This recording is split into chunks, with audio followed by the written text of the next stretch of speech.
recording uh, before we started the parikrama only, but somehow I forgot about it. So, okay. So, we'll start our discussion now. Namam Vishnupadaya Krishna Preshtaya Bhutale Srimate Bhakti Vedanta Swaminiti Namine. Namaste Saraswati Deve Gauravani Pracharine Nirvishesha Shunyavadi Paschatya Deshatarine. Jai Shri Krishna Chaitanya Prabhu Nityananda Shri Advaita Gadadhara Shivasadi Gaura Bhakta Vrinda. Hare Krishna, Hare Krishna, Krishna Krishna, Hare Hare, Hare Rama, Hare Rama, Rama Rama, Hare Hare. So we are still discussing the first verse of Manasiksha. We'll chant the verse. Gurau Goshte Goshtalayishu Sujane Bhusuragane Swamantre Shrinamni Vrajanavayuvadvandvasharane Sada Dambam Hitva Kururatimapurvamatitaram Aye Swantarbhrataschaturabhiyache Dritapada. So here Srila Raghunath Das Goswami is addressing his mind as Aye Swantarbhrataha. Oh, my dear brother, my dear mind, Sada Dambam Hitva, will you please give up this Damba, this all manifestations of Maya in the form of pride, hypocrisy, envy, etc.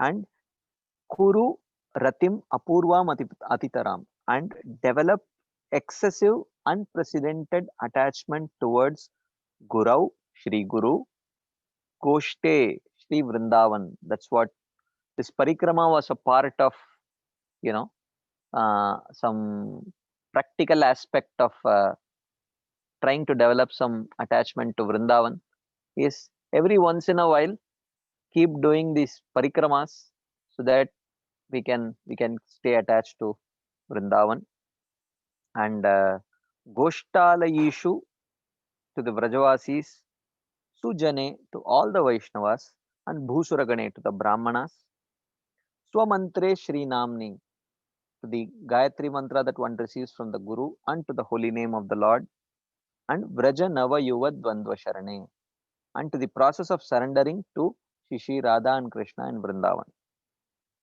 So Srila Raghunath Das Goswami says, I I catch hold of your feet and beseech you with sweet words. Can you please develop unprecedented, excessive attachment to these 8 things connected to Krishna, and also try to give up these manifestations of Damba, which act as obstacles to developing attachment to these 8 things. So, we have been discussing uh, Srila Bhakti Vigyan Goswami Maharaj's commentary on this particular verse last few weeks. So, last 2 weeks we discussed about you know this aspect of addressing the mind, how we identify with the mind, and how we delegate the activities of the soul to the mind, and how this identification is very strong, how it manifests in various kinds of symptoms. All of this we discussed in detail last couple of weeks. Today we will go to address the next important section, which is always give up pride. Sada Dambam Hitva. So we will discuss about this. We started this discussion very briefly, few slides we saw last time, but I will assume that we didn't see, and I will start from the beginning.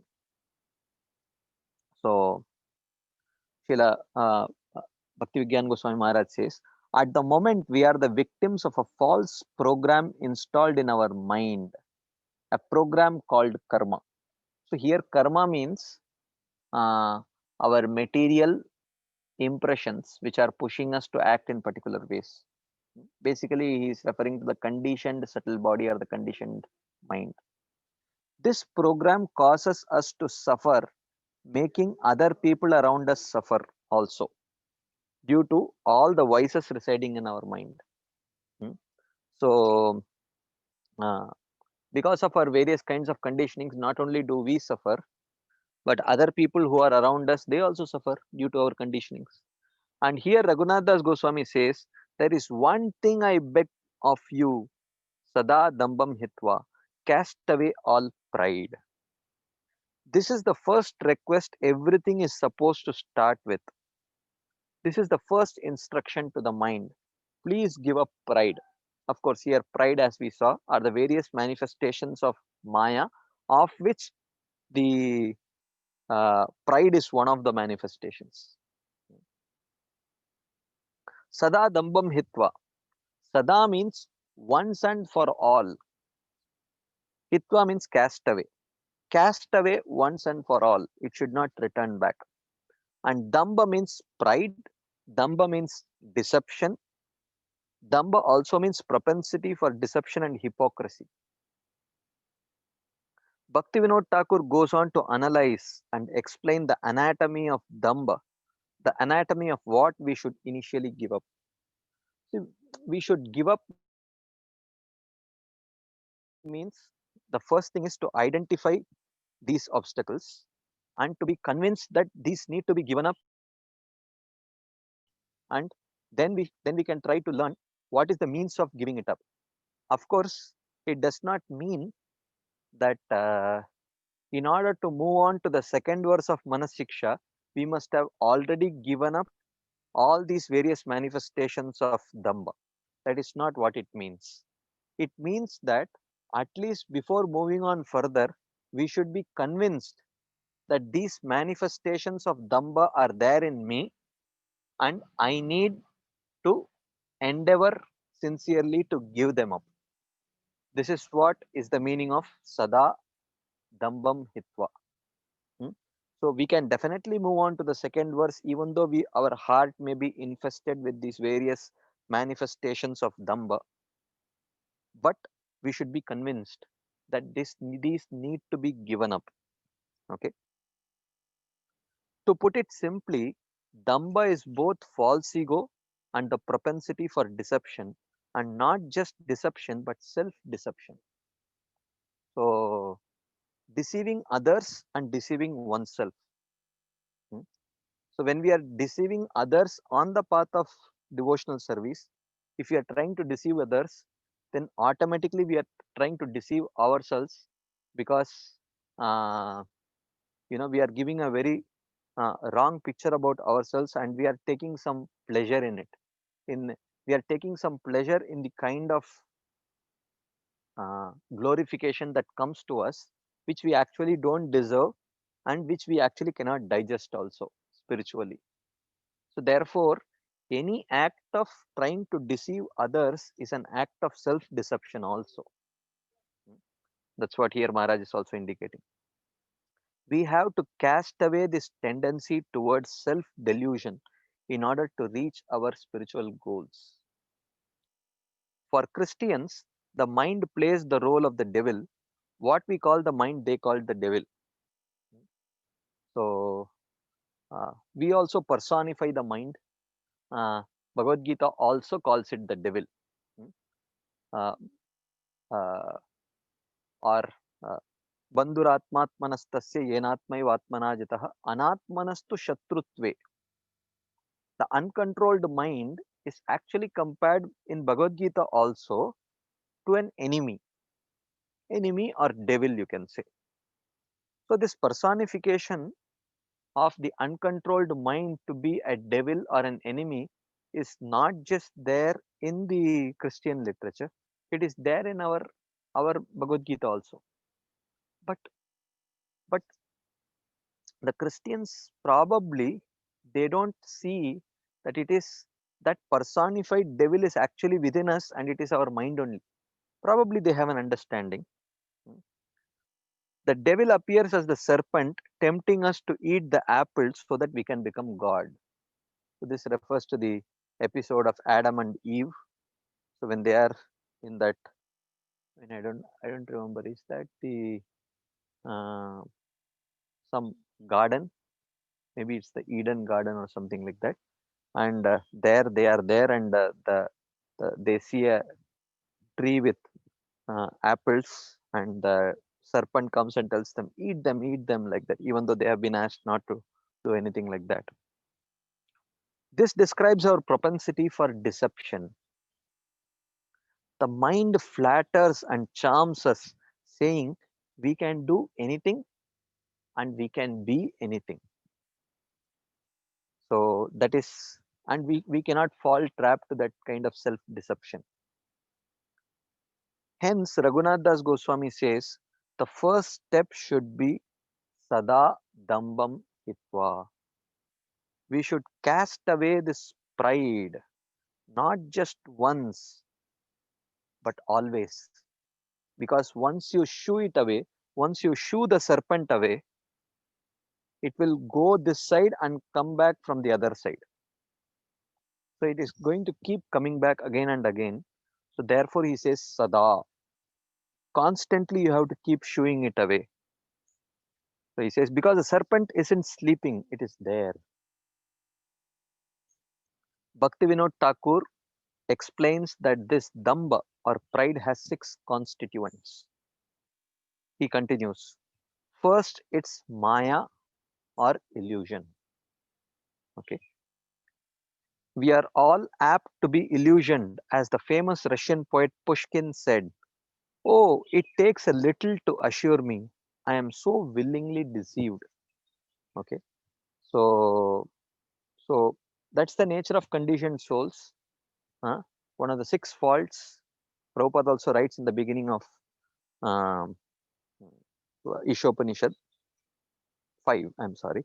So where one is uh, the conditioned soul is very easily gets illusioned, seeing a rope and considering it to be a snake or vice versa, like that. Then Bhaktivinoda Thakur says, Chala. Chala means the tendency to deceive others and oneself.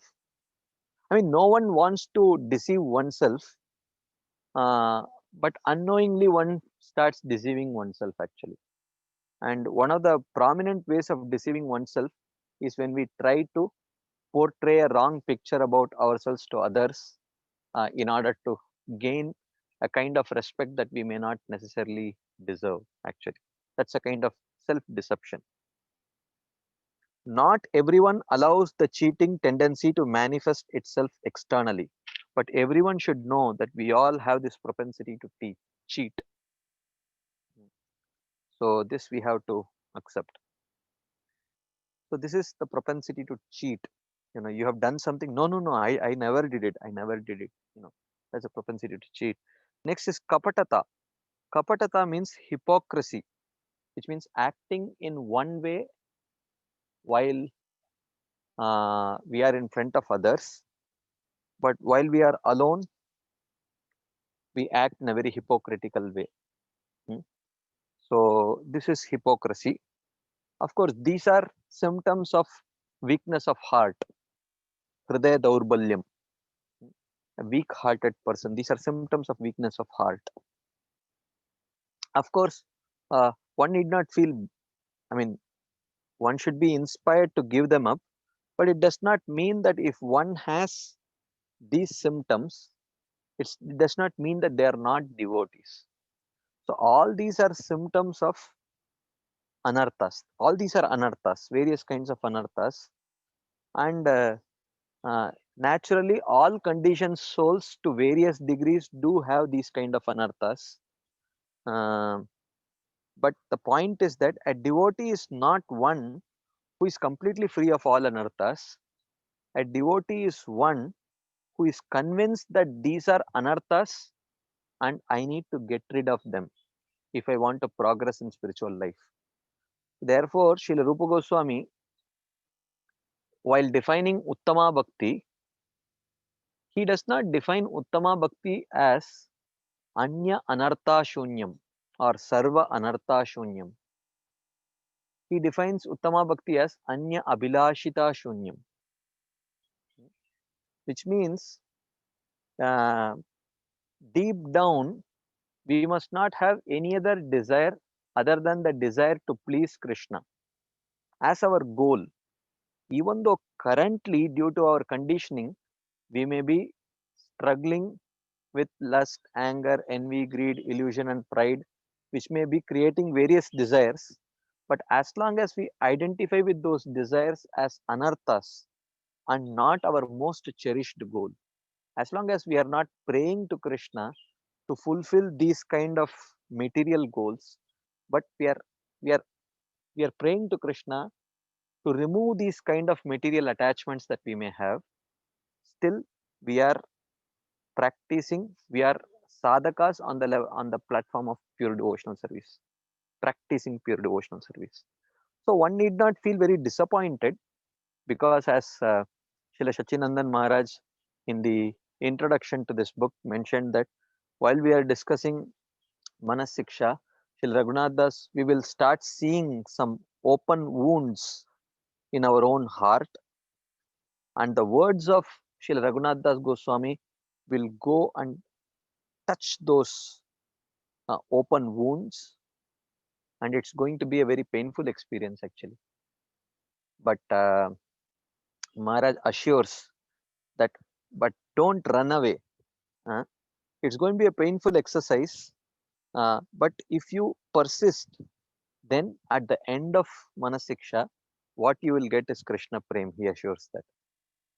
Uh, so so so therefore it's going to, it's it's touching in a painful way at the open wounds in order to cure it. Actually these words, just like a medicine, a painful medicine, it may be very painful, but then that will eventually cure the wound, like that. So then there is kapatata, which means hypocrisy or pretense, when we are trying to pretend to be something or someone, while when no one is watching we are someone else. Then there is avidya. mm, then the next is kutinati. Kutinati is dishonesty. Even though some of these may seem quite similar, there are very very subtle differences, but which may be very difficult to understand. But in one sense, like you know which is, it is all born out of a crooked heart which is seeking more glory than what we actually deserve actually, and therefore putting up a wrong picture in front of others, like that. And the sixth and the last is depravity or corruptness. These make up damba, which Raghunath Das Goswami implores us to give up. We have this damba, pride, and sometimes we even take up spiritual practice for the sake of becoming famous. Sometimes this is out and out, this may not be pure devotional service at all. Okay, or sometimes we may take up to pure devotional service, and while practicing pure devotional service, we may actually see that uh, you know lot of fame and glorification is coming, and we may get carried away by it also. Okay, so that again is a symptom of weak heart, weakness of heart, hridaya daurbalyam. So we study the scriptures and quote them to serve our own purposes. So many times we take advantage of the other people not knowing the um, context of particular verses that we may quote. Even though we may quote the right verse, but we may many times quote them out of context to establish something which may not be siddhantically right, so that we can continue with we can continue with our wrong ways. We don't have to improve ourselves, or we can just justify whatever we do, like that. So yeah, we study the scriptures and quote them to serve our own purposes, or many times we do, oh, Srila Prabhupada said, whatever we want to do, we will find some Prabhupada quotes, quote it out of context, and literally you can find a quote of Prabhupada to justify whatever we want within ISKCON. Okay, just that we also know that we are misquoting it, uh, but just to justify we quote Prabhupada. That process is what is going on in our minds. So Raghunath Das Goswami says, if you want to have a taste for spiritual life, you should first of all dispose of this propensity towards deception. So we have to dispose of means we have to understand. Basically, I was answering this to Leela Manjari Mataji's question, I think last week or the week before that, that basically what we need to do is do a cost benefit analysis of uh, what it there the context was we were discussing about mm, uh, anger. I may become angry at my boss, but we don't express it because we do a cost benefit analysis that if I do this I'll lose my job. huh? The same is with, I feel very critical about some devotees, but we may not express that critical attitude because we understand that it is going to hurt my uh, spiritual progress. Similarly, when it comes to deception also, we understand that, look, yes, I want to show up a very wonderful picture in front of others, but I should understand that by doing this and by deceiving others, I'm not going to progress further. It is going to slow down my progress. So this way, if we understand the gravity of the activities and that we perform, then it helps us make a constant cost benefit analysis, so that we avoid those activities which are not very favorable for our progress in Krishna consciousness. So he says, so if you want to have a taste for spiritual life, you should first of all dispose of this propensity towards deception. Don't let your mind deceive you. Srila Prabhupada calls translation and commentary of the Bhagavad Gita as it is. And this term has a deep philosophical meaning. It means that we are not trying to interpret the scriptures the way we want to please or benefit ourselves. That is not our purpose. We are not trying to, the acharyas, when they write commentaries, they are not trying to interpret scriptures. They are not giving their interpretations. The acharyas are great personalities. The acharyas uh, are so elevated that Krishna reveals that particular pastime within their hearts. So they have what is called as Leela Spurti, direct revelation of the pastime. Sometimes not just the pastime, but they have Krishna reveals to them the heart of various characters that are participating in that pastime also. So many times you will see the acharyas will write something which is not there in the verse at all. Like recently, we were discussing from the sixth canto of Srimad Bhagavatam, where Parikshit Maharaj, um, as the sixth canto starts with this question by Parikshit Maharaj to Shukadeva Goswami, where he says, how can these people who have to go and suffer in hell, I feel very pained that they have to go and suffer in hell. How can they escape hellish punishment? And in response, Shukadeva Goswami, uh, he wants to test them. He wants to test whether Parikshit Maharaj has heard properly or not. Of course, this is not mentioned in Bhagavatam itself. Okay, but the acharyas do say this. This is because it's a revelation.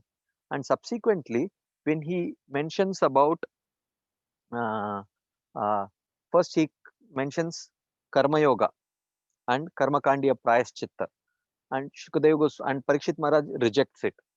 And then um, Shukadeva Goswami presents the path of Jnana. Oh, if you take up to the path of Jnana, you can actually overcome the sins. But there is in the Bhagavatam itself, there is no verse which says that Parikshit Maharaj rejected that proposal. But suddenly, in the very next verse, Shukadeva Goswami offers bhakti as the alternative. Kechit kevalaya bhaktya vasudeva parayana agam dunvanti katsnena niharam eva bhaskaraha. He presents this verse. And the acharyas clearly say that even after uh, Shukadeva Goswami presented the path of jnana as an alternative, Parikshit Maharaj was dissatisfied. Seeing the dissatisfied face of Parikshit Maharaj, Shukadeva Goswami eventually presented bhakti as the path. But this is Vishwanath Chakravarti mentioning, this is Prabhupada mentioning, but neither Vishwanath Chakravarti nor Prabhupada were there when this conversation between Shukadeva Goswami and Parikshit was going on. So, did they get an opportunity to see the face of Parikshit Maharaj? Could they see the dissatisfied face of Parikshit Maharaj? No, but Krishna revealed it to them within their heart because they are elevated personalities. They are pure devotees. They are Nitya Siddhas. So such great personalities, they are fit for writing commentaries actually, because you cannot write a commentary just because you know the language or just because you are a practicing devotee. To write a commentary, someone should be elevated enough to actually receive the direct revelation from the Supreme Personality of Godhead. Then he can write commentaries on literatures like Srimad Bhagavatam. That is why when Prabhupada says, these purports are my devotional ecstasies, he says. Therefore, we should understand that these acharyas are not actually writing their opinions. It is not their interpretations. They are presenting something which was directly revealed to them by Krishna. So, therefore, that is why Prabhupada calls it Bhagavad Gita as it is. He is not interpreting it. It means that we are not trying to interpret the scriptures the way we want to please or benefit ourselves. We take it as it is. Honesty is the first rule in order to remove this tendency to deceive. Okay. So, and Maharaj gives a very funny example of interpreting scriptures, how we may have this tendency. There was a Muslim living a dissipated life, carousing, drinking, eating, and indulging himself. So he was just engaging in all kinds of these kind of abominable activities. A religious leader, a mullah, approached him, saying, "My son, don't you know the Quran says that one shouldn't do this because one is going to destroy one's eternal soul?" Huh? Oh, uh, you are a Muslim. You must have read the Quran. Don't you know that the scriptures do not recommend this and you will end up destroying your soul? You are carousing, drinking, and corrupting people. Then that person said, "How come, Mullah, that you don't know the Quran? The Quran says eat, drink, and have a good time. Why are you telling the other way around?" And the Mullah said, "My son, there is more to that line. That line is incomplete," he says. Quran says, eat, drink, have a good time, and you will destroy yourself. That's the whole line. He clarifies. Then the debauchee replied, "Holy Father, no one can follow the scriptures meticulously. See, no one can say that I'm 100% following the scriptures. You know, some people could try to practice 10%, 20%, 30%, 40%, like that. It's very rare that people can follow it 100%. I am at least trying to follow 50%. He said, "How? I prefer following the first line of this verse, which says, eat, drink, and have fun." So the second line, he says that I will not follow the second line because no one can follow the scriptures 100%. Okay, like that. So if in this way, if we have ulterior motives, we can justify whatever we want by quoting some Prabhupada's quote or by quoting some verse like that.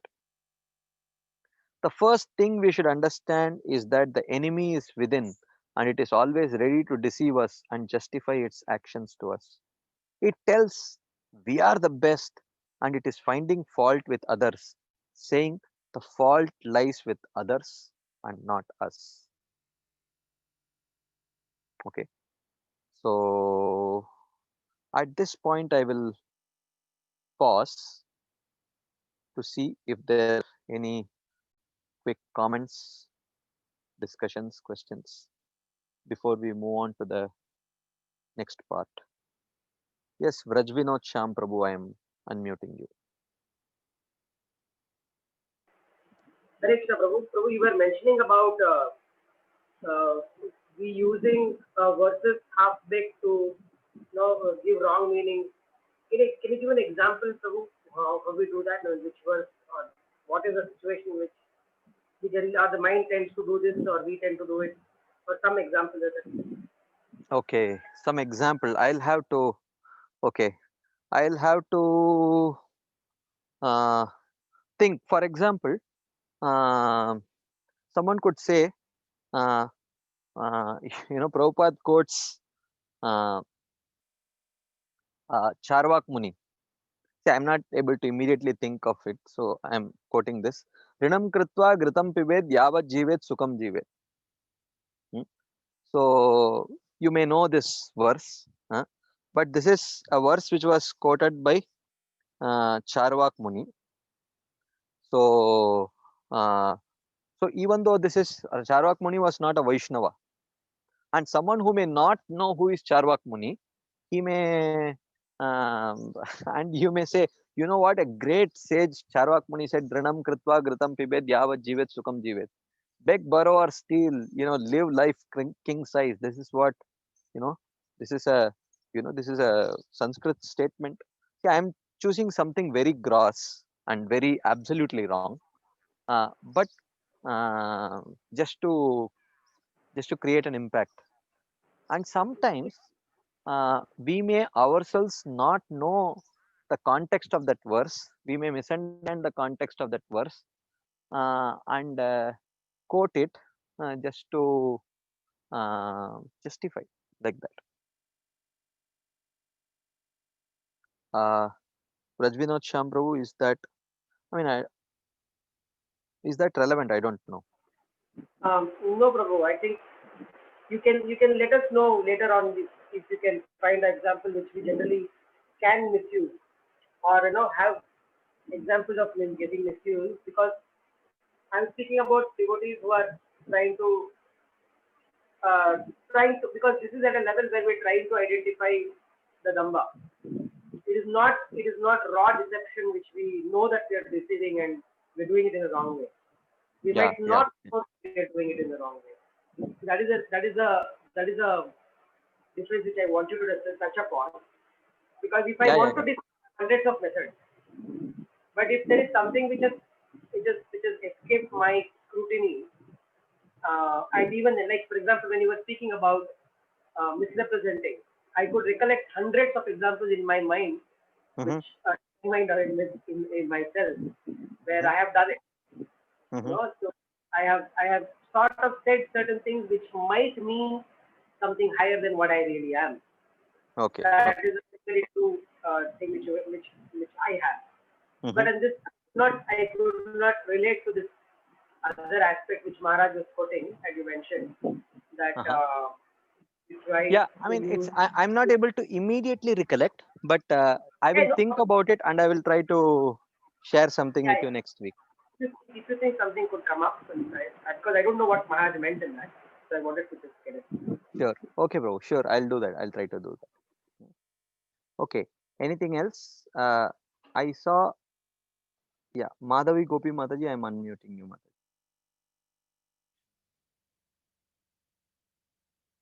Madhavi Gopi Mataji. Hare Krishna. Ah, yes, Mataji.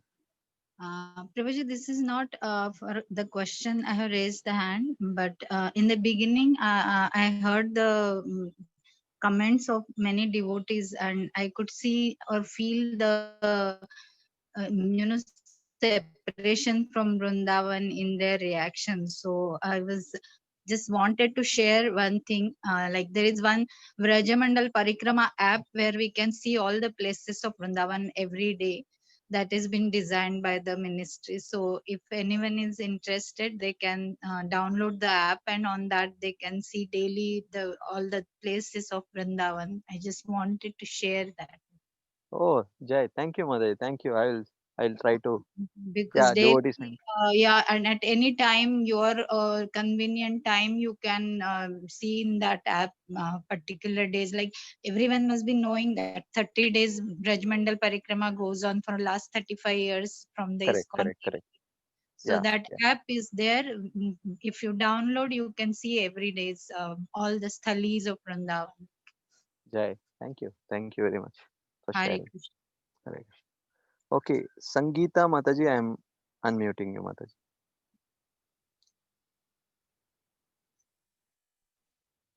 Sangeeta Mataji, I've unmuted you. Yes, Prabhu, Hare Krishna. Actually, my question was also related with what Mataji said about, the Braj Mandal. I have heard Maharaj saying that he used to do or does still the mental parikrama of Vrindavan to stay connected. Of course, we at our level can just try to find a way wherein we also can, at the end of the day or in the morning, have our mind focused on this kind of to help our consciousness become better. So I wanted to ask in that way, what can we do? How do we get connected? So Mataji was talking about this Brajavandal, so maybe we can get a link to that. Yeah, Or I mean, yeah. You can search also Vrajamandal yeah, Parikrama app, and yeah, you might find it actually. yeah. Yes, Prabhu. Thank Thank you. you. Hare Krishna. Hare Krishna. Gopinandini Mataji, I'm unmuting you, Mataji. Hare Krishna Prabhu. This is regarding the question which Brajvinod Cham Prabhu raised. The verse which usually, I don't know, outside, not among the devotees, but at least outside, which they say is Karmani Vadhikarasya, they say the first part Correct. of the Okay, verse good. and then go to the second. Yeah. Yeah, that again, of course, um, mm, like Karmanyavadika, yeah, of course, they do that. They quote the first half and then they don't quote the rest of the things, work is worship kind of presentation, even though that is not the kind of presentation of Srimad Bhagavad Gita. Here the deception is they don't bother to actually take the pain of reading that book in totality, cover to cover, and try to understand the context of the verse and fully. But just that when they could find some small section of section of that book which seemed to sort of justify what they are doing, and they take that verse and quote it like that. So not bothering to, because it's too much hard work to read the whole book and try to understand the context and meaning of that verse properly, because there could be some verses sarcastic way also in scriptures. There are many sections in Bhagavatam where the speaker speaks something but intends something exactly opposite. It's a verse spoken in a sarcastic way, but if someone does not understand it, then he may take it in another way and quote this to justify one's own this thing like that. But thank you, Mataji. That's a very apt example that you gave. Okay, Srinivas Prasad Prabhu, I'm unmuting you, bro. Hare Krishna. Yes, bro. Yes, Prabhuji, like we discussed about the symptoms of the weakness of the heart, which we discussed. So are they also dependent on our past karmas, or it's like everybody is having some or the other, or somebody is not having at all and somebody is having more? So how does, can you just Yeah, throw some yeah. light? It all depends on one's past vasanas, uh, uh, which one has accumulated over past many lifetimes. Some people may not necessarily, or they must have probably have practiced some spiritual bona fide spiritual path in their past lives, and they must have already cleansed their heart significantly. So such devotees you may see, they probably don't have any weakness of heart or anarthas. But others in general, to varying degrees depending on their past lives and conditionings, they may carry various degrees and various types of weakness of heart. Like that. And what is the best way to overcome these weaknesses of the heart? We are going to discuss, Prabhu, from verse number 4, 5, 6, 7. So these 4 verses will discuss about all these things in great detail. So we will. Thank you so much. Okay. Thank you so much. Vraja Chandrika Mataji, I'm unmuting you, Mataji.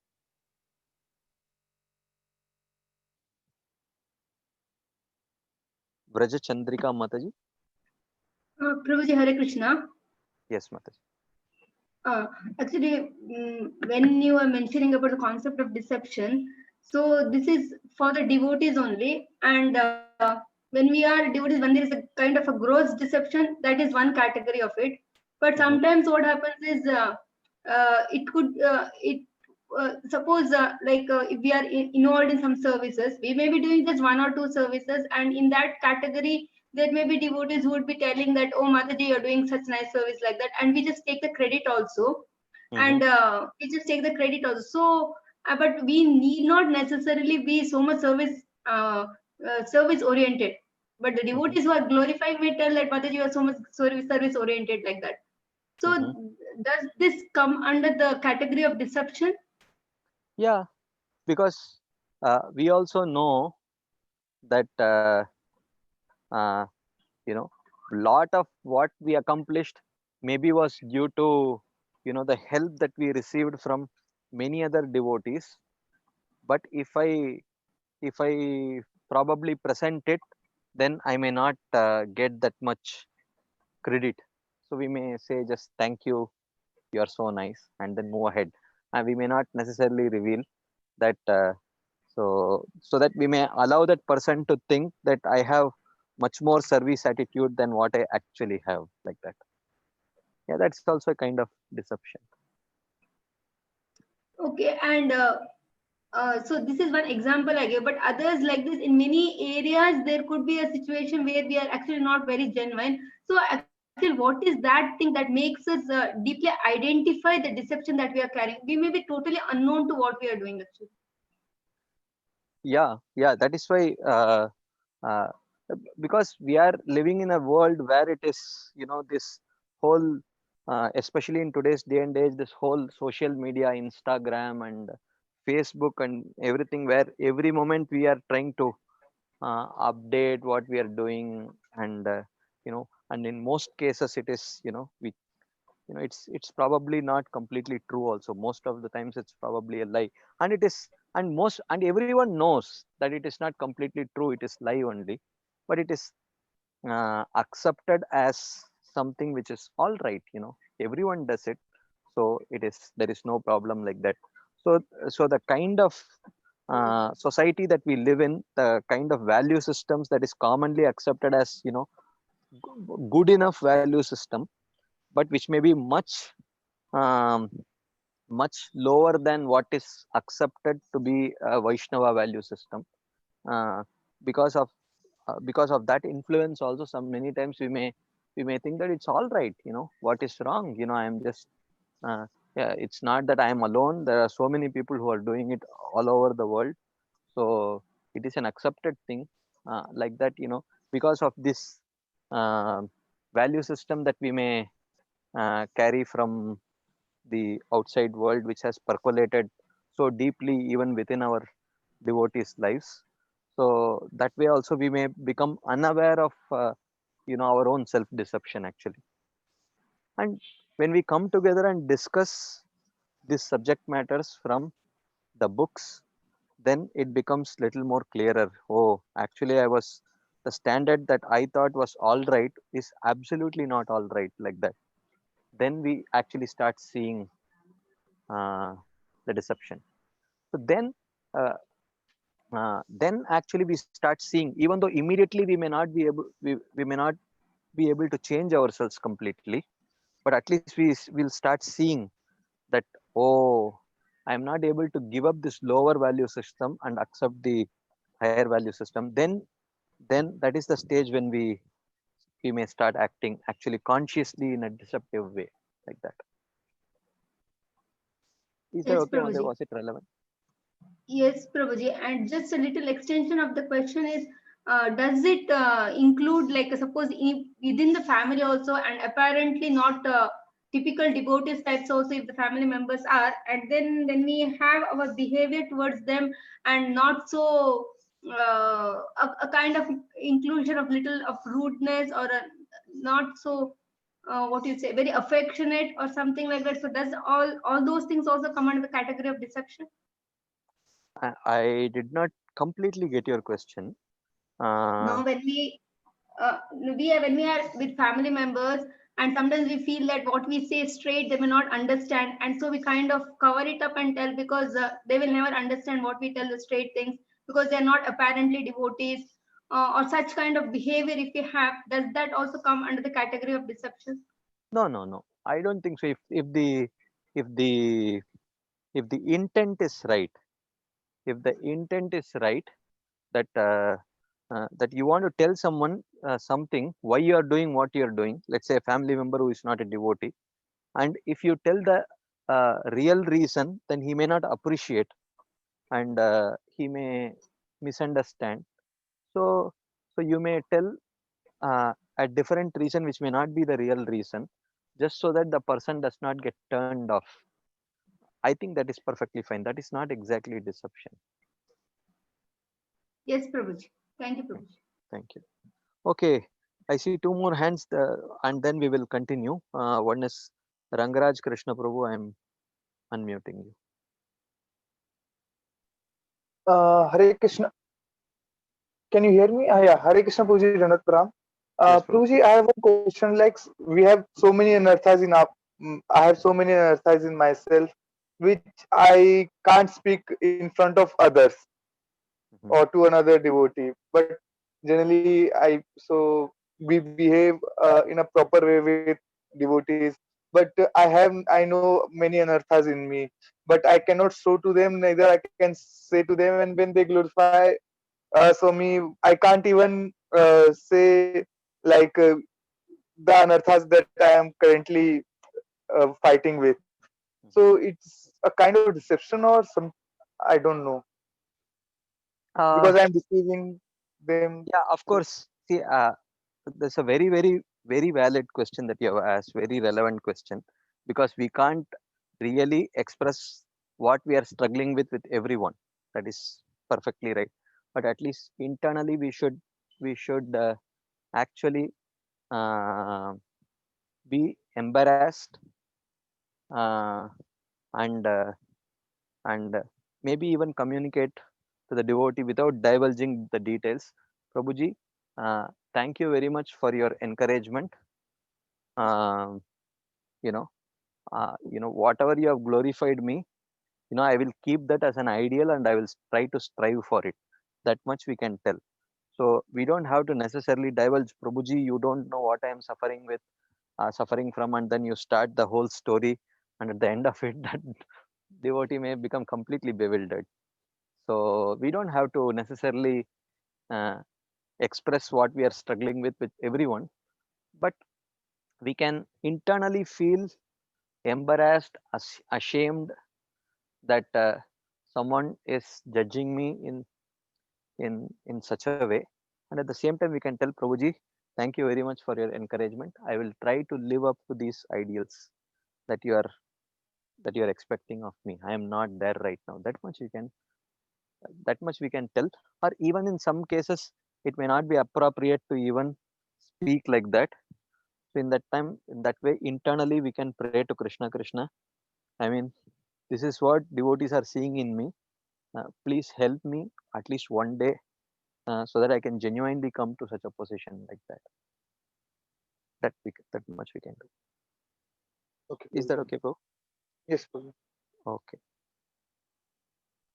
So Srivas Thakur Prabhu, I am unmuting you, bro. Hare Krishna. Hare Krishna Mata. Prabhuji, actually initial days, maybe around 25-30 years back, when we came in Krishna consciousness, the projects were in ISKCON, even in Radha Gopinath temple. The projects, whether it was Bhaktivedanta Hospital, or they were at small level. Even everybody in the higher position could see that, okay, these devotees are working hard. But now by number of years, like even Bhaktivedanta now by 21 years now. So initial days we didn't have to pose that, okay, I'm doing this, number one duty, number two duty, number three duty. Like, you don't have to give your job description because they also know that one man show yahan pe chal raha hai. And we also surrender, like, 100% surrender devotees, you're doing everything. What you're not supposed to do also you're doing. But by a number of years, the institution needs to grow. That I agree. But in that growth, the devotees also have to start proving themselves that, okay, I am doing this much work for the institute. So in that, in the whole exercise, the humility is gone away. And the service attitude, I'm not saying 100% gone away, but the humility and the service attitude may not be for each and every devotee, but somewhere it disappears slowly. You have to give your job description, and then you start feeling, okay, if only this much is my job, then I will not do. अगर वो cotton गिरा है तो cotton उठाना मेरा काम नहीं है, वो तो वार्ड बॉय का है. समझा आपको? रास्ते में अगर कॉटन गिरा है प्रभुपाद के सामने, that is work of a ward boy. Why should I pick it up? So sometimes, because of you, that doesn't happen. All of us do pick up the cottons also, just for your this thing knowledge. So the deception comes in our mind, and we have to pose things. So I sometimes actually get confused. I always feel that initial days were like, even I was like 100% surrendered, and people will appreciate you. And even if no one appreciates you, I'm doing for Prabhupada. But after, like, year after year, if the doctors are adding up and the job profile and which is a need of the institute. Absolutely, we have to be very crystal clear about our job description. But in the whole exercise now, somewhere I am feeling that I am losing, like what we were talking about deception, what Mataji is also asking regarding the home and child and everything. So this thoughts sometimes trouble me. Like, sometimes I feel, okay, now I'm going to Bhaktivedanta, and then I feel now I'm going to earn money. I'm serving, but along with that thought of earning money was not at all in the beginning days. So how to really means I really sometimes hanker for those thoughts which were there when I joined 20 years back. That time it was like how a brahmachari surrendered 100% to Guru Maharaj. Guru Maharaj बोलेंगे तो वो करेंगे, जब मारेंगे वो बोलेंगे जब मारेंगे. तो तभी ना that is your imagination, Mataji. It's not like that necessarily. नहीं, पर तभी हम लोग करते भी थे प्रभु जी. That time we were doing everything. Like अगर technician नहीं आया तो उसका भी job करने का problem क्या है? अभी technician नहीं आया तो we go and complain. Technician is not there, so work stops. So you see. तो ये सब कैसे मना कभी-कभी mind में ना ये बहुत struggle हो जाता है. See, probably I can understand because Bhaktisiddhanta Thakur said institutionalized religion is a necessary evil, he said. Because he understood because when we need the institution because in Kali Yuga, progress is impossible without association. But when you institutionalize religion, the own disadvantages of such an institutionalization also comes with it. So it is there, and especially maybe because you gave a specific example, I will give a specific understanding of what I have. Because you didn't, even though your question is more generic, but you gave a specific example. So I will try to. In the beginning, when the whole Bhaktivedanta hospital started, maybe it was a small setup where everyone was surrendered, everyone was a devotee, everyone knew what was going on, and whatever came, everything was directly and very transparently used only in Prabhupada's service, probably. So then when the hospital grew up into a big multi-specialty hospital, then probably it was no longer that transparently seen, probably. And over a period of time, then you say that, oh, when it is not so clear, that whatever I am contributing is probably directly, it's probably not going to Prabhupada, it's probably going to someone else. So why should I work hard when it is not even clear that whatever I am sacrificing is actually going for the service of Prabhupada? Maybe that could be one of the reasons why we feel little discouraged, because definitely maybe the trust levels which exist right now maybe much lower than the trust levels which existed before, because so many years we have put in our family life also, but still the trust levels with the family members have not changed so much, it has probably increased more. Yes.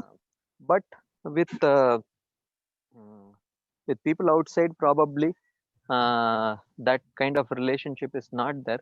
Probably the trust levels with the growing size of the institution, I think it is commonly seen everywhere. This was seen in Bagh Bazaar, Gaudiya Math during Bhaktisiddhanta Thakur's days, when it was small at Ultadanga Junction Road. It was so nice. Everyone was together. When the institution started becoming bigger and bigger, then if we have not gone deeper into our practices, then it becomes very difficult. So same thing is true even, I mean, in any temple, including Radha Gopinath temple, devotees, the devotees who were there during the old days, I'm sure every now and then they keep telling, oh, how nice the old days were. When everything was small, there was such loving relationships between devotees and the kind of sacrifice like that. So I think when the institution becomes, and then when it really becomes an institutionalized setup, then all kinds of the disadvantages will definitely creep in. But this is Maya's test for all of us, to check how deep rooted we are in our basic understanding, in our basic surrender. So this is definitely Maya's test. Uh, when the real test is when the institution grows, how much we are actually surrendered. Maya will test us this way, because anything, especially when spirituality it gets institutionalized, then all the many different types of unfavorable situations come up, which can actually deter one's progress in his own spiritual life. What should be our action? Yeah, I mean, there are many things that we could do. I mean, we can see that at least Maharaj has not changed. Prabhupada has not changed. So our loyalty is definitely there to them, and to whatever. And this whole hospital was a desire of His Holiness Radhanath Swami Maharaj. So we could always think that he is my spiritual master, this is what he wanted. And whatever best I can do, I will try to do. That much we can keep in our mind. Probably. I don't know, Mataji. I'm just whatever comes to my mind, I'm sharing. I don't know whether it is completely relevant to what you asked or not. It's a sort of an exam from Krishna. Yeah. It's exam only, actually. Yeah. Let us see how things go. Thank you, brother. Thank you. Okay. Srinivas Prasato, I see your hands up. If you don't mind, we will continue for some time, and then I'll again take your question, because we have been discussing for some time. So please don't mind. I'll come back and I'll take your question again the next time we pause, because we haven't covered a lot of material. So we'll cover a little more and then I'll take your question again. Okay. So we will continue our discussion. Okay. So we were discussing about deception, about how selectively choosing things from the scriptures, and Maharaj gave the example of the follower of the Quran, who was selectively trying to follow. That example we saw. So then Maharaj gives another example. One woman who had just joined Krishna consciousness said that she loved the Bhagavad Gita, particularly chapter 16, because it describes that there are only two types of people, the demons and the devotees. So why did she like that? She said she realized that she was a devotee and the rest are demons. This was her realization when she read it, when she read the Bhagavad Gita. Srila Prabhupada, so basically he's quoting this to indicate how the mind works. Srila Prabhupada called the mind the best lawyer. And what is the lawyer paid for? The best lawyer is the one who can lie very convincingly. He's the best lawyer. Lie, but lie in such a way that people cannot refute. He is going to win. Within us, there is the best of lawyers working for free. Okay, that is our mind. Always lying. You're always right. You can't be at fault. This is what the mind tells us. Oh, how can you be wrong? The other person is obviously wrong and always wrong, and you're always right. When two devotees were having an altercation means a fight or a verbal fight. In an attempt to pacify them, I said that one of you may be at fault, but the other party could also be wrong. So he may be wrong, but you may also be wrong. So, and one of the devotees replied, I am not sure about him, but as far as I am concerned, I am 100% confident that I am always right. So this is what the devotee replied to Maharaj. Thinking yourself always right is the foundation of pride. Raghunath Das Goswami says that until we cast away this damba, pride, manifesting itself through this deception, we will never be able to understand or progress on the spiritual path. So which means basically willing to give benefit of doubt for others, to other devotees, and believing that I could be wrong, my perception could be wrong, my thought process could be wrong, my logic could be wrong. So that maybe I was wrong. So this is a very good position to start with. That's what Maharaj says. In order to address this pride, maybe he was right. Maybe I didn't understand him correctly, like that. But if we always think ourselves to be always right, then we are making a very strong foundation of pride. Raghunath Das Goswami says that until we cast away this damba, pride, manifesting itself through this deception, we will never be able to understand or progress on the spiritual path. Therefore, Raghunath Das Goswami says, Sada dambam hitva, always be on your guard and remember that the mind is forever willing to deceive. So that is why when even in the 5th canto, Rishabhadev, who is an incarnation of the Supreme Personality of Godhead, he was not a Shakti Avesh avatar. Rishabhadev was a Vishnu Tattva. When he was going to go back home to his abode, when he was by his spiritual practice, which he came to teach to others, he was given various kinds of siddhis, mystic perfections. But for a pure devotee, and especially for an incarnation of Godhead, what is the danger? Ultimately, all these mystic siddhis are subservient to the Supreme Lord. But Rishabhadev came to teach others, other mortal sadhakas. So he came to teach them. So even when those siddhis came, he did not accept any one of them, because he understood that the mind can cheat at any time. So the example that is given is, uh, you know, a wild animal which has been captured and chained, and and you are sitting next to that animal. One moment of inattention and the animal will pounce on you and finish you off. So this is what Srila Rishabdev wanted to teach to ordinary practitioners, even though his mind is not an enemy, because his mind is completely spiritual. But he wanted to teach to other practitioners, common practitioners, that we should be very careful. So therefore, Raghunath Das Goswami says, Sada Dambam Hitva, always be on your guard and remember that the mind is forever willing to deceive. We should always remember that the source of Damba is within us.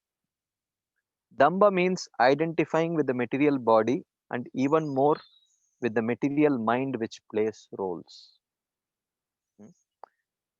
We all have a split personality. I mean, I'm sure many of us would agree to this. We all have a split personality. In the spiritual world, there is no difference between the soul, its mind, its feelings. Okay. But here, though, there is a difference. And the difference is because our value system is very high. What we consider as very superior is very high. But where we actually are, our stimulus response system is on a very low level. We get attracted to the most abominable things because of our bad vasanas. And we very easily and um, very quickly reject things which may be actually very, very exalted for our progress in spiritual life because of our past impressions. So this struggle is there. So especially sadhakas, we have a very strong split personality. This may not be so much with materialists actually. Sometimes we may see absolute materialists not having so much deception. Actually, many times we can see some people and they may embarrass us with their openness about, yeah, I drink, yeah, I enjoy, and I do this, I do that. Even though inside of us we may have such tendencies and we may sometimes succumb to it, but we don't have the guts to openly accept it. Okay, that creates that split personality. So we have to understand this split personality may have become much more prominent after we have come to devotional service. We may if we think in our own lives, we may say, before coming to Krishna consciousness, I was a much more honest person. But after coming to Krishna consciousness, so I have my sort of sense of deception has increased. And along with that sense of deception, I'm sure our guilt must have also increased more. So this is because before coming to Krishna consciousness, we had a different value system. So our value system was actually Charvak Muni's value system only. Yavat jivet sukam jivet. Live life king size. Whatever you like, you just do it. That's what was our value system, or many of our value system, before coming to Krishna consciousness. So, and our vasanas, our material inclinations were also in that same direction. So there was no guilt. So there was no need for being deceptive. But now that we have come to Krishna consciousness and we have accepted a higher value system, but we are way behind. Um, uh, uh, you know, it's like uh, you have purchased a machine uh, which is a very, but you don't have you don't have yet uh, a kind of electrical wiring and other such things which can help that machine run actually. So our situation is like that. So we have received anya abhilashita shunyam jnana karmadi anavritam anukulyana krishnanushilanam, but then we often catch ourselves getting such kind of desires which are totally unmentionable. But before coming to bhakti, these were very we would probably very openly express this desire and openly indulge in these desires along with our friends. We must have done it before. So now after coming to Krishna consciousness, we might be every once in a while slipping and succumbing to such desires, while internally feeling very guilty and not wanting to reveal it to others because of the fear that what they will think about me. Okay, so this is very natural that after coming to Krishna consciousness especially, we may actually see this struggle much more pronounced than even before we came to Krishna consciousness. But we should understand that this struggle is good, and if we take this struggle in the right sense, uh, then it is very good actually. Um, but slowly, we may slip and fall down in the beginning, but slowly we should start gaining victory. If we may slip once a week, then after a few years, we should be slipping once a month, and after a few more years, it should be once a year, and after a few more years, we should not be slipping. So this is actually good, that we are no longer proud about many of the inclinations and tendencies that we have. We are feeling ashamed, but at the same time we are not able to give up those tendencies. That is a symptom of actually a sadhaka. In Bhagavatam also, Vidura, while speaking to Maitreya, he says, yascha mudatama loke yascha yastu buddhim param gataha tavu bhav sukhamedete klishyati antarito jana. He says, my dear Maitreya, two kinds of people are very happy.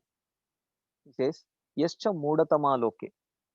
Mudatama loke means an absolute materialist. An absolute materialist is very happy. Why? Because he has no spiritual value system. He wants to enjoy wine.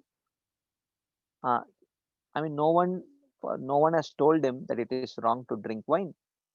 So he drinks. So he likes, and there is no value system that is opposing it. So his value system and his inclinations are parallel to each other. So there is no guilt. So he is happy at one level. Yastu buddhehe paramgataha. The second kind of person who is very happy is a perfected devotee. His inclinations are to serve Krishna, and his value system also says that savai pumsam parodharmo yato bhakti radokshaje ahaituki apratihata yayatma suprasidati. That's what his value system says, and his inclinations are also in that same direction. So he is very happy.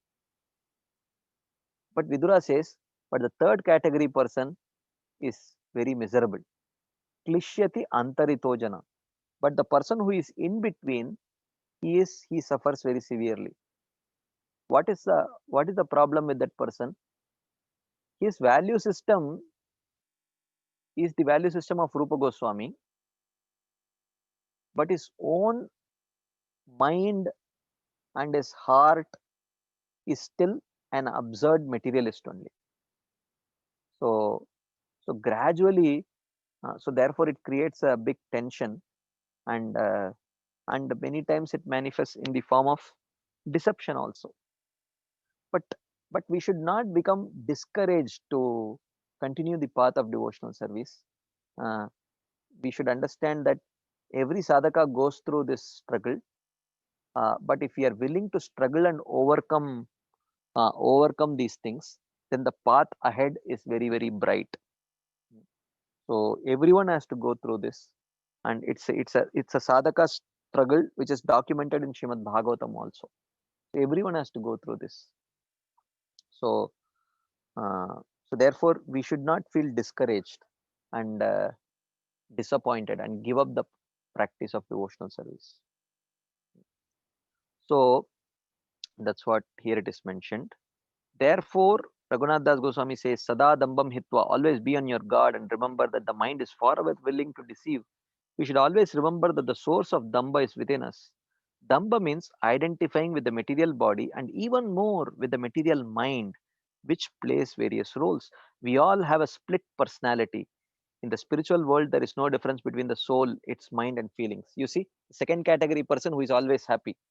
His mind says worship Krishna, okay, and his intelligence says, oh, the best activity that you can perform is worshipping Krishna. What a wonderful thing. But for sadhakas, the intelligence says the best thing that you can perform is to worship Krishna. But the mind says, well, let's watch the IPL match. So that's what the mind might say. So this constant tug of war is there. And then we may end up watching the IPL match and at the end of it feel extremely depressed. Like that. Sometimes people start doubting whether they feel something or not. And who feels it? Is it my mind or is it myself? Huh? So many times we have this doubt. During a kirtan, we experience some ecstasy, enthusiasm, and inspiration. Then suddenly we think, is it me who is experiencing and feeling this?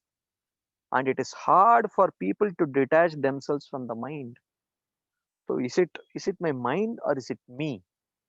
That is why right from the beginning, Raghunath Das Goswami is telling in the first verse only, he is personifying the mind and addressing the mind. He says, oh, I am addressing the mind means I am different from my mind. That is a subtle message that he is giving. It is hard to understand that we are the soul. I once was on a train with a man who had been drinking. So Maharaj is giving this example to explain how it is very hard to understand that we are actually the soul. So Maharaj was traveling in a train. In my compartment, there were 3 other drunken men sleeping and snoring. So there was nothing else for me to do but go out into the corridor and chant japa. So Maharaj was just chanting japa in the corridor. The other person who could not sleep approached me while I was chanting and he asked, what are you Buddhists doing here? So he thought Maharaj was a Buddhist because of his dress. He said, what are you Buddhists doing here? He asked. As the conversation went on, I started to explain to him the nature of the soul. I said, you are a soul. Just look, everything about you has changed. Your mind has changed. Your body has changed. In your childhood, you are different. But the soul remained unchanged. You remain unchanged. Try to remember what you were like as a child. So Maharaj asked this question to that person. Then that he kept thinking for a while. So that person thought for a while. And then he said, no, it wasn't me. It was another soul. So it was so difficult. So he thought, oh, that person who was a child, it was a different soul. And this person, the grown up man, this is a different soul. That is what. So for him to actually think and conceive of the most basic thing in our spiritual understanding, it was so difficult for him to conceive. That's what Maharaj is telling. The mind is the source of pride. It makes us play every role possible.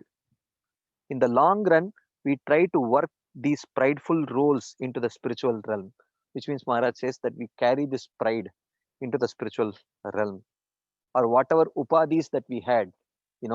I am a very wonderful singer. I am a wonderful whatever. So we carry these upadhis into the spiritual realm also.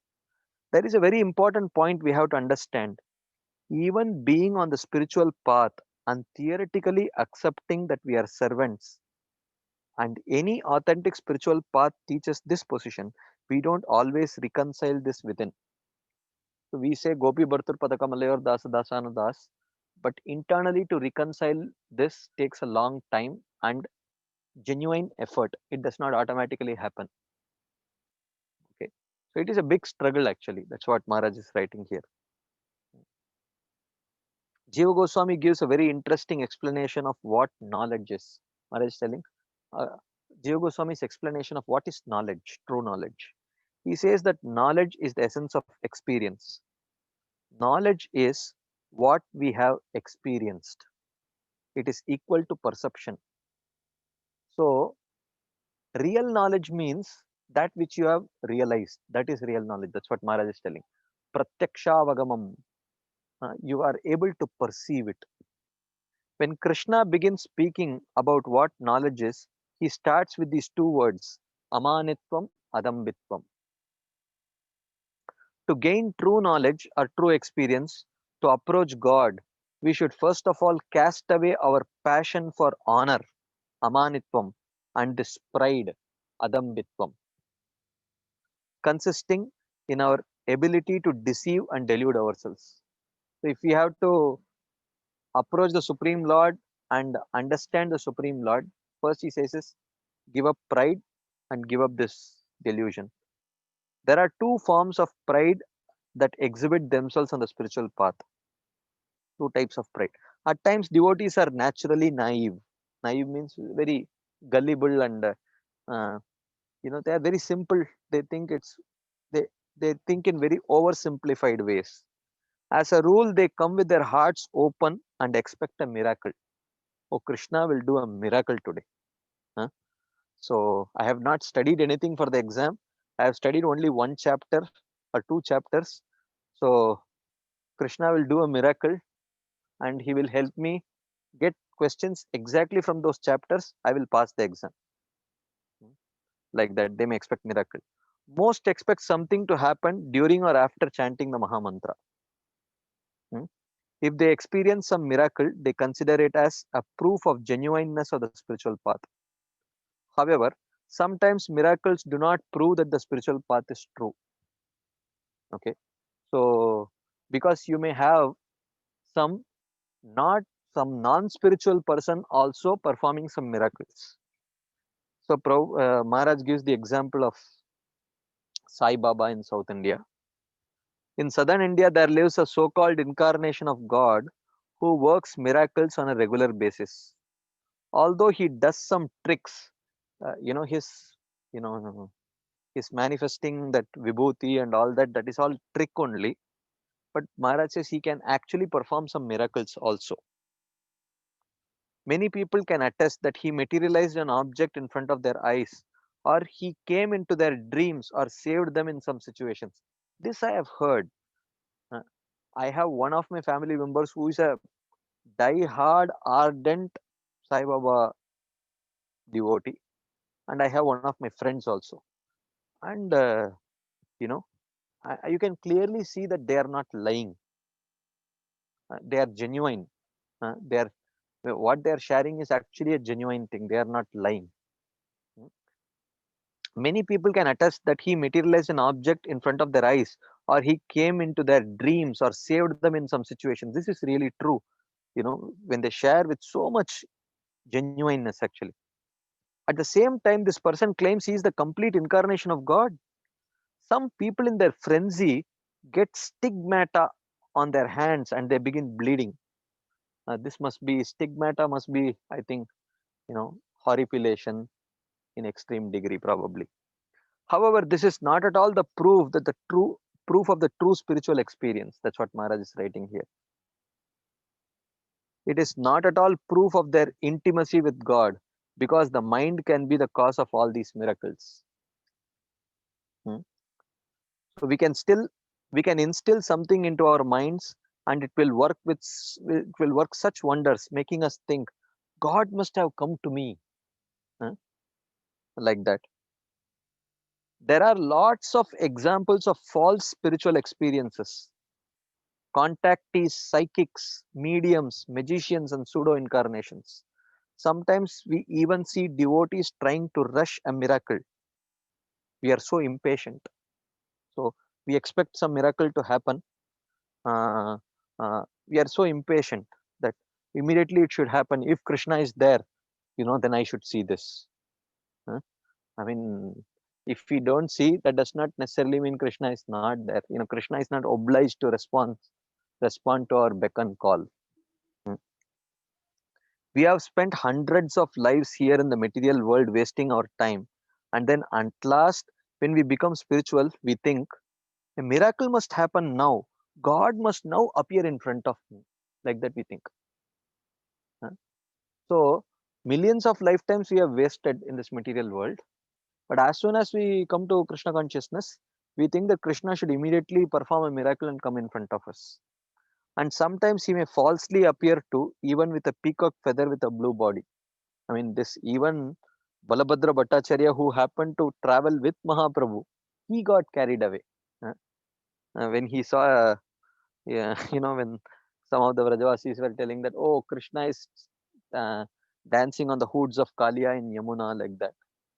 And Balabhadra Bhattacharya also went to watch, but eventually it ended up a fisherman who was fishing in the middle of Yamuna at night. I remember chanting the Mahamantra for the first time with a devotee who continuously had a big blue finger appear before him. He was telling, Maharaj, I am seeing a blue finger, a blue Krishna's finger, like that. Maharaj says, Patanjali describes false ecstasies or false visions as the last of the obstacles in the spiritual path. This is what is done by one category of sahajiyas. False ecstasies. So there are, many times, of course, this is a very, very long and deep topic.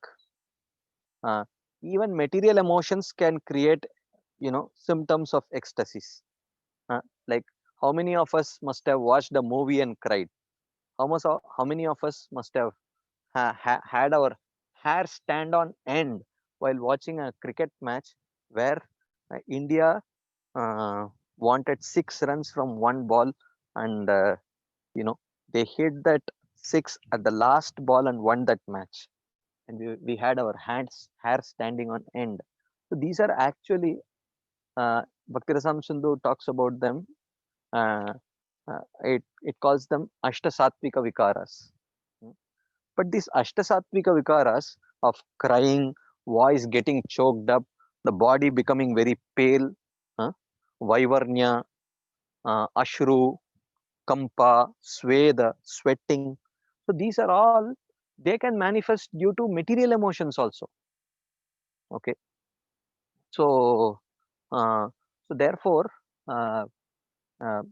in Srila Rupa Goswami says, these are not necessarily reliable symptoms of spiritual advancement or reliable symptoms of bhava. He says the reliable symptoms of bhava are what he calls as Shantir Avyarta Kalatvam, Viraktir Manashunyata, Ashabandha Samutkanta Namagane Sadaruchi, Asaktistad Gunakyane Pritistad Vasatistale.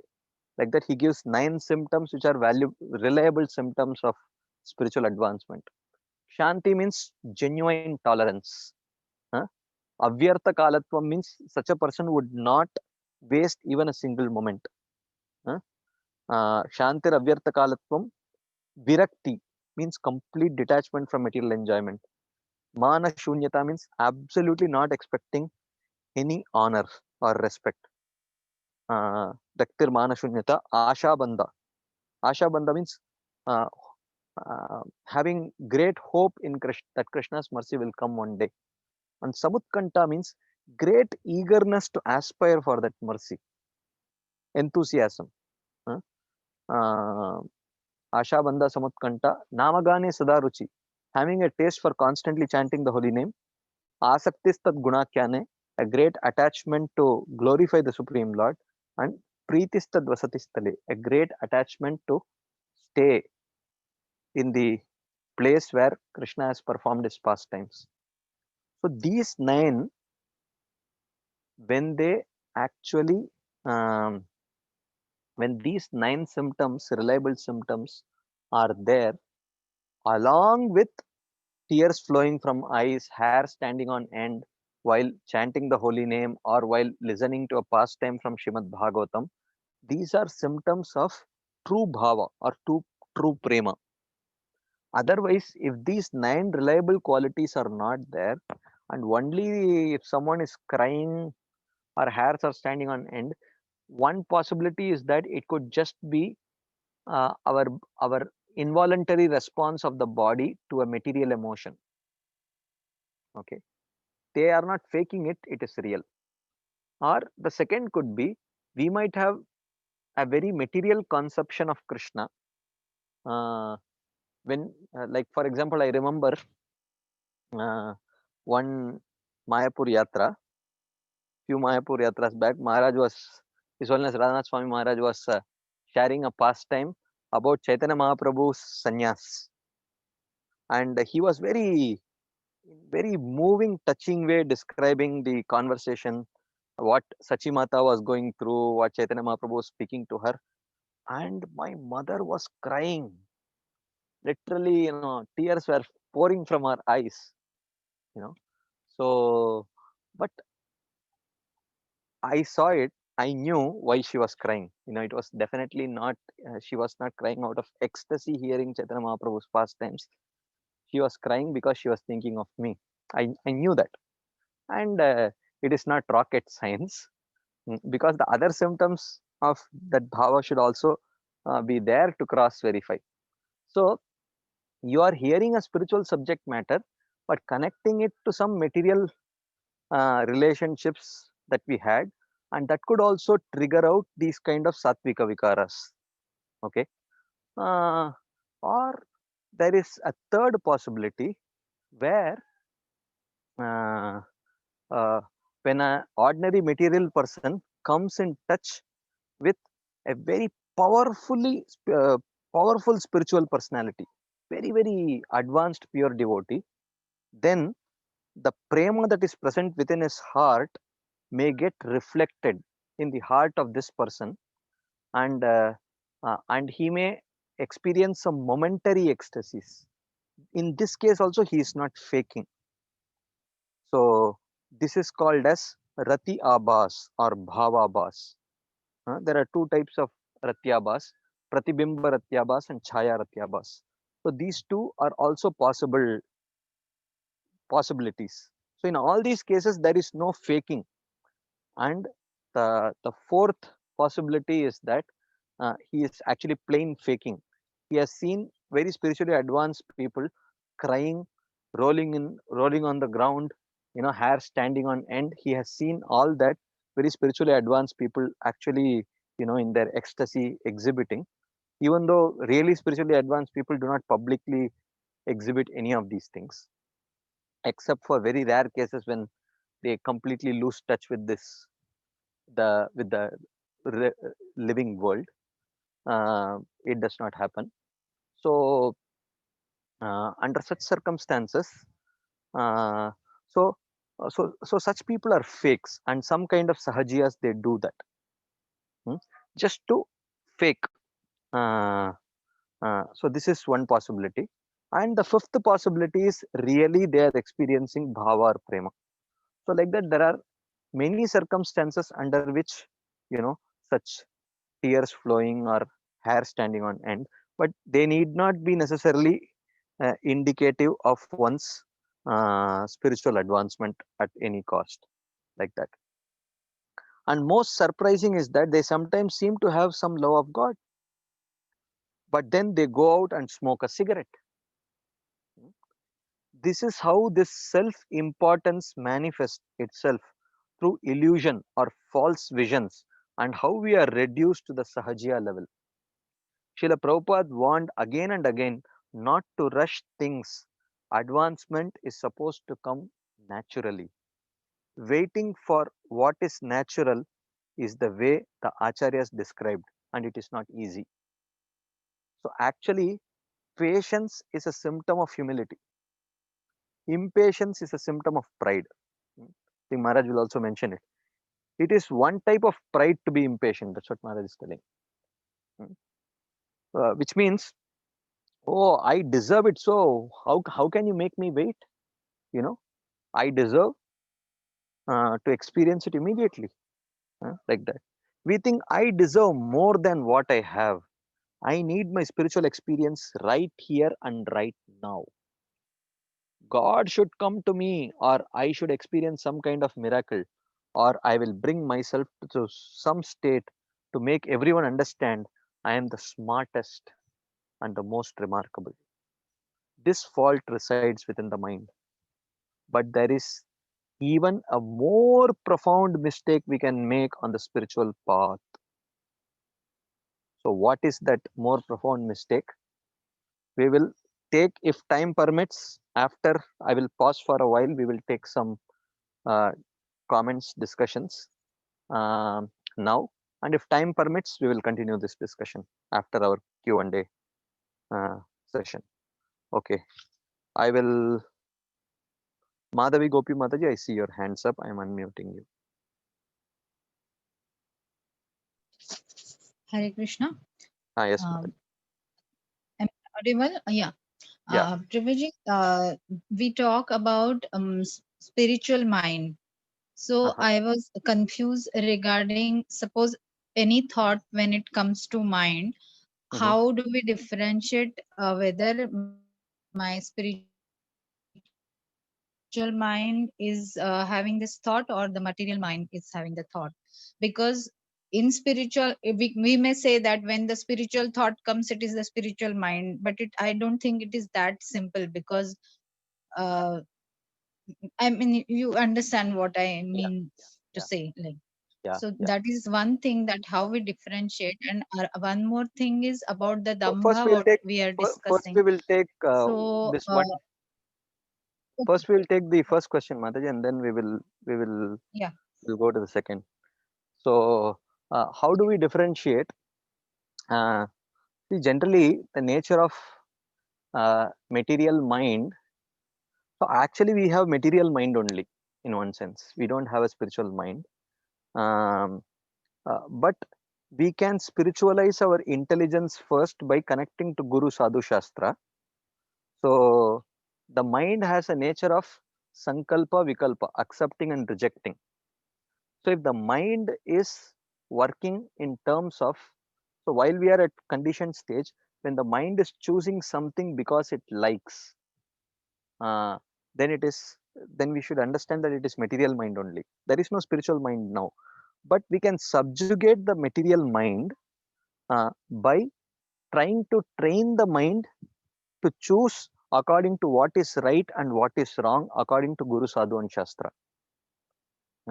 But in a conditioned state, before we reach the stage of bhava or prema, or even at least say nishta, when the mind is choosing something because it likes it, then we are in the wrong path.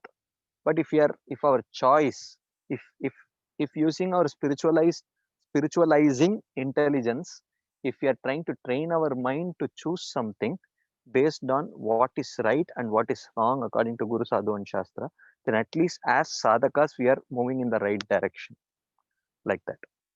Is that relevant, Mataji?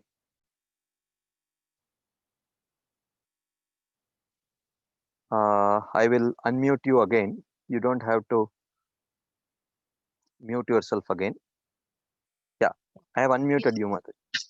yeah, I understood what you explained, Prabhuji, but you mentioned that till the stage of nishtha, whatever thoughts are coming, they are essentially at the material level only. So if means still someone reaches to the stage of nishtha, if someone has some spiritual desires, like someone may want intensely to read Bhagavatam, or someone may like kirtan and participate in kirtan or something like that. So those desires we term still as material it only, or how, like?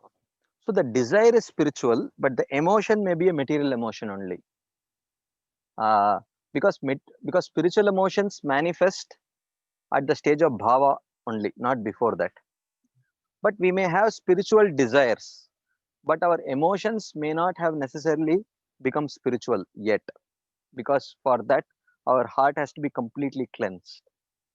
So if we have a desire to read Bhagavatam uh, more, so it could just be that due to good association we have sort of uh, uh, you know, given very limited choices to our mind.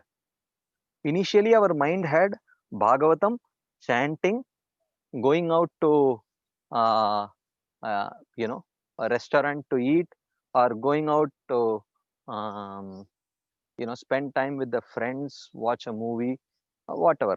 These could be the various options that the mind had. But while we started becoming more and more sincere in Krishna consciousness, then we, by good association and inspiring association, slowly we started removing no, movies no, and parties no, and restaurants no. So, I mean, then what are you going to give me when the mind asks? You say Shravanam, Kirtanam, Vishnu Smaranam, Padasevanam, Archanam, Vandanam, Dasyam, Sakyam, Atmanivedam. 9 you can take. If you are not satisfied, then 64 as given in Bhakti Rasamrita Sindhu. You have to choose between the 64. So when the mind understands that, okay, I have to accept only within the 64, then the mind will choose what is the best I like of this 64. So it may choose Bhagavatam. Oh, come, let's chant some extra rounds. And one devotee may say, no, not extra rounds. I want to read more Bhagavatam.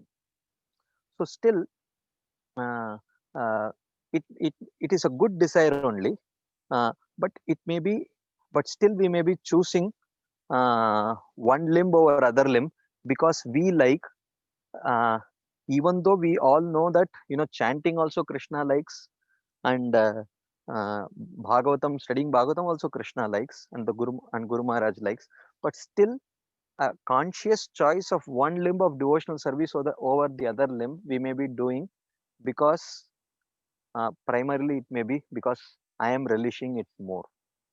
So rather than wanting to please Krishna, which is not wrong.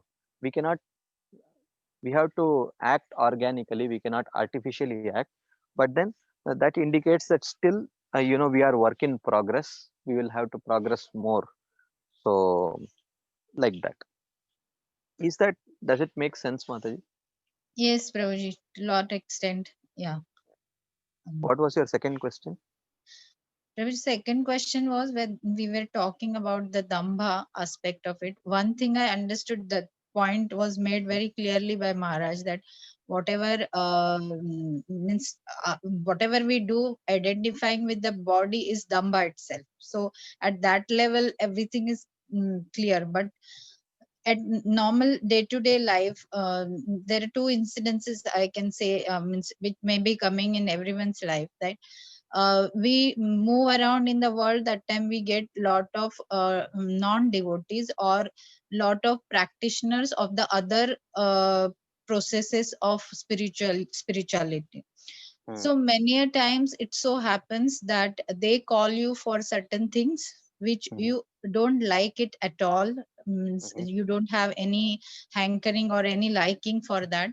But like, at least in my case, I know, so I do make it a point to go when they call for certain things which is not going to involve lot of time, for the sake that if I go now, when I will call, they will come.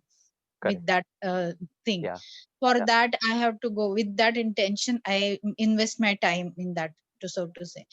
But means it is a kind of dambha only, means what we don't believe, we are just trying to show that we are believing. Or the another example is like, we just talk about going to the hotel or something. So in devotees life, when they are so to say settled in devotion for 15-20 years like that, we may not go to the hotel as such. But if someone's birthday is there, something is there, we will surely go to Govinda or something. Not always, but sometimes. Or sometimes it may happen, you may have teenager children or something. So they like some kind of enjoyment, and they also should be given some kind of a devotional thing which is likable for them or enjoyable for them, because they are not at your level.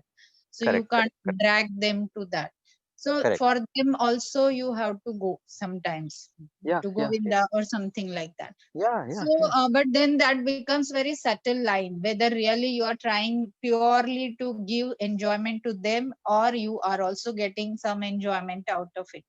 So, so to say, it is kind of a subtle damba only. That's what I felt. But Yeah, you correct, may Mataji. correct I me. mean, see, the best point is that we can, at least the first thing, good that you brought it out. First thing is that, we have to question ourselves and try to ask, why am I doing this? Is it purely for my children's sake, or is there some selfish interest that I also have? It is quite possible that we may also have some. Uh, as long it is good that at least we are willing to question it, and so that is a very good sign actually. So it starts there. So it's a very good beginning point, starting point, and slowly, by becoming more and more uh, honest and Because introspective, this I think we happens can. very commonly with the left out prasad. Like suppose some festival is there, you celebrate some festival at home, you have made some sweet or something like that. Naturally it is made little more because children may like it or whatever reasons. So Mhm. when naturally it is not finished at one time, so next time when you are offering bhoga, you Mm, don't have a sweet to offer in the bhoga plate because you have already offered it. mm, And mm, then when you are taking, suppose morning lunch you have made something, and for the dinner you are offering some, you have made something fresh, you have offered to the Lord, and mm, then whatever leftover sweet is there or whatever some good mm. item, you are taking that in the dinner also. So Okay. I feel that is a kind of, means you are trying to enjoy from that leftover prasad also under the name that yes, it is a prasad I'm taking. But Okay. I mean, means yeah, that's what means, that guilt always remains in my mind, that we are not offering it to the Lord again, but you are eating it twice. yeah, that's very good, Madhaji. That's very high standard, and I mean, it's really wonderful that you're feeling that way. I don't think I don't think I would feel that way, but I mean, but it's really very good that we are feeling that, oh, we are not offering the Supreme Lord, which means we have taken one step ahead of seeing the Supreme Lord as a medium of just purifying our food, and we are starting to see that actually he is a personality. He is the he is the presiding personality of our house. How can the servants enjoy something that the master is that we are not offering to the master? So this is a very wonderful feeling. uh, I think this is very high standards.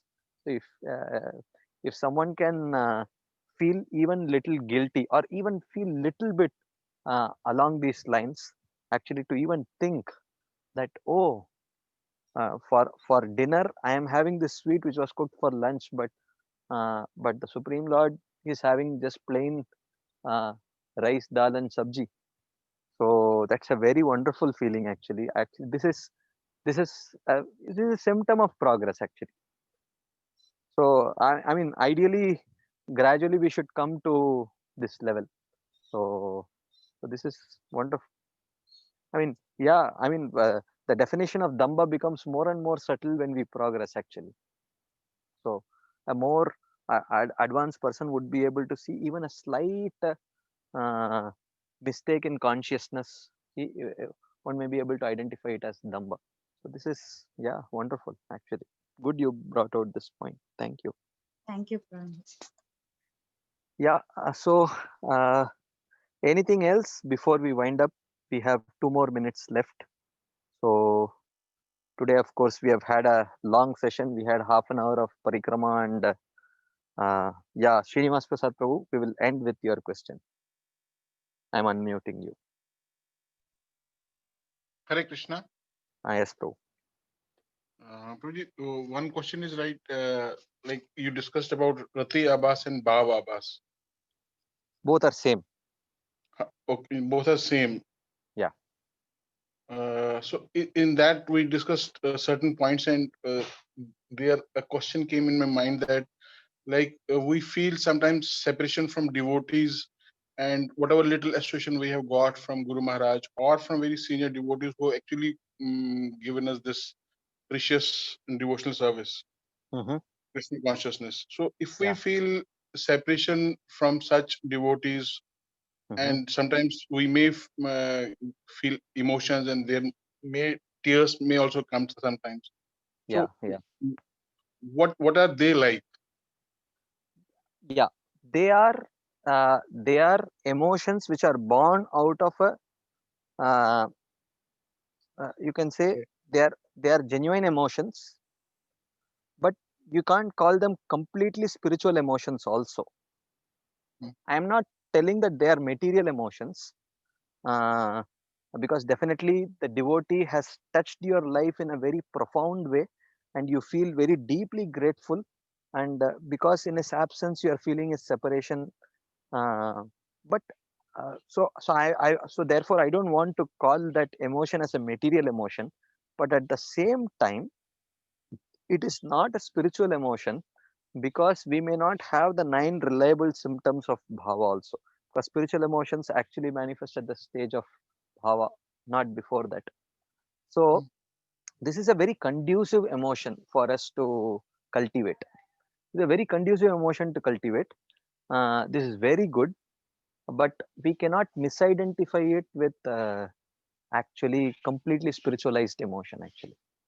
So good that we are actually removing our attachment from material things and investing it in devotees and things connected to Krishna. But at the same time, we cannot conclude that this is spiritual emotion. This is not yet. I, instead of telling this is not spiritual emotion, I can say that this is not yet spiritual emotion. We will have to wait for some more time. But Maybe, these are good feelings to cultivate. We should cultivate and nurture these feelings. This is very good actually. Is that thank you okay, so Prabhu? much, Prabhuji. Yes, Okay, thank thank you you. so much. Prabhuji, one more question is like, which actually prior to this, where I had asked this Yeah, question and you said that we discuss later. So I yeah. thought came at that time, like the social media which many devotees are using in Krishna Uh-huh. for giving Krishna consciousness to others.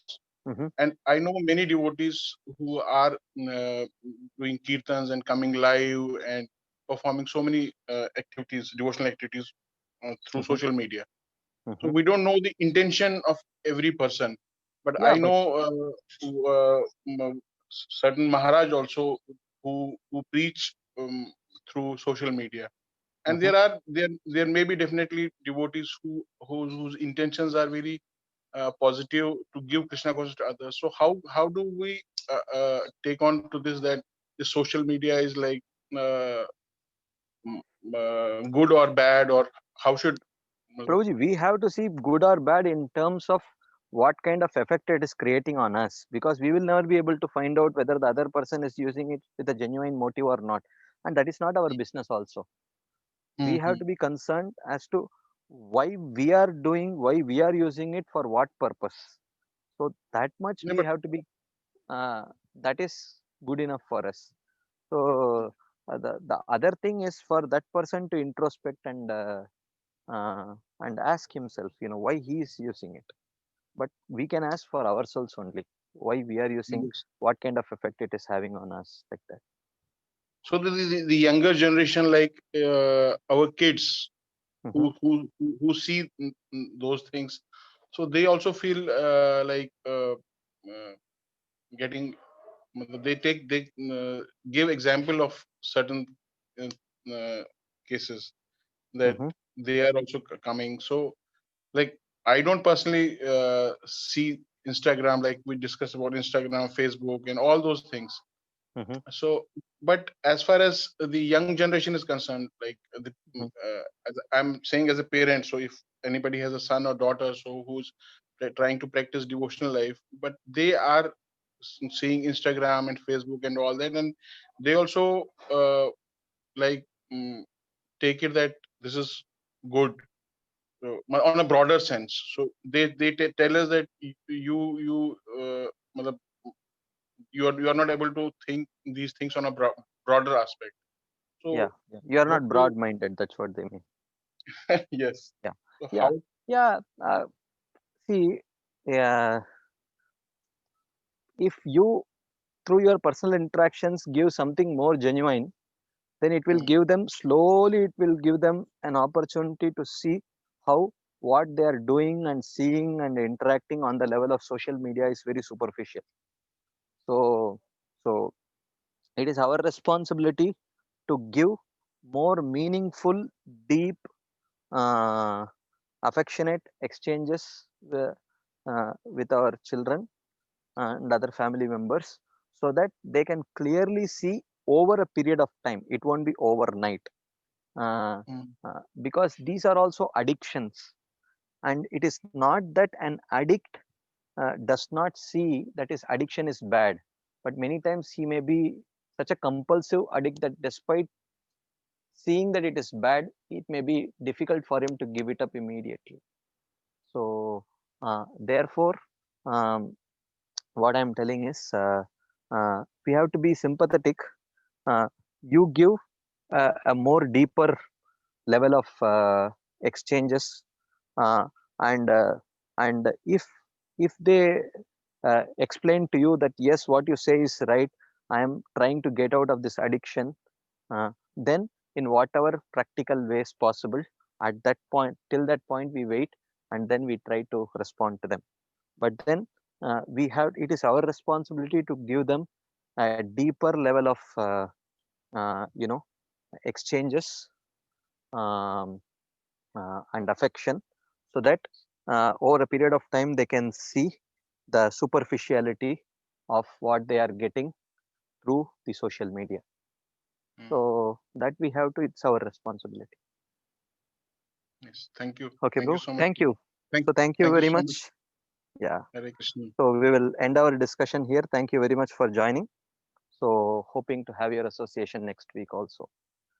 Srila Prabhupada ki jai. Srila Raghunath Das Goswami Pad ki jai. Jai. Manas Shiksha ki jai. Hare Krishna. This is Balram Shakti Prabhu ki jai.